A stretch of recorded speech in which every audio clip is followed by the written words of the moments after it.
When my son was 5.5 years old, he refused altogether using crayons, markers, pens, pencils, and would refuse to draw, write his name, color, anything. And he really wasn't engaging in much in his life at all because he was in severe nervous system burnout as an undiagnosed and unrecognized pathologically demand avoidant child. So I want to tell you a couple of the things that led him to be able to draw and write again.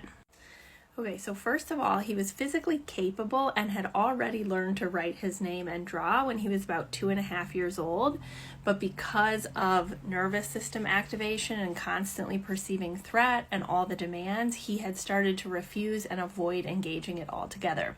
So the first place that we saw some interest again was when we completely lowered screen time limits and allowed him to spend much of the day for months on end on a screen. I'm not necessarily advocating for this, I'm just telling you the story.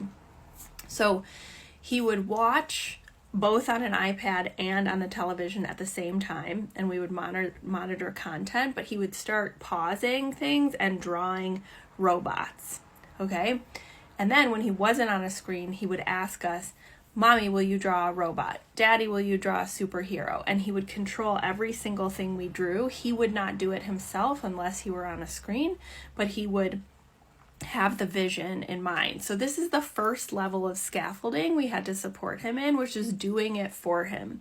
And this is often the case with PDA kids, where you have to start by doing it for them before they perceive safety to even try or engage in it. So for a long time, we would just draw things for him and he would direct us.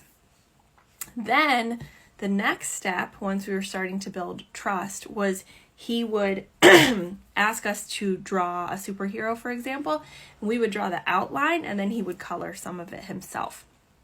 Okay, this took at least a year and a half before he would voluntarily engage in drawing or coloring.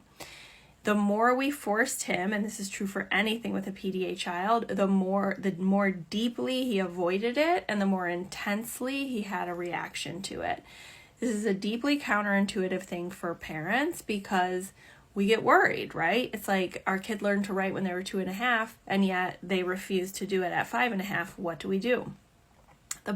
The key takeaway here is to let it go.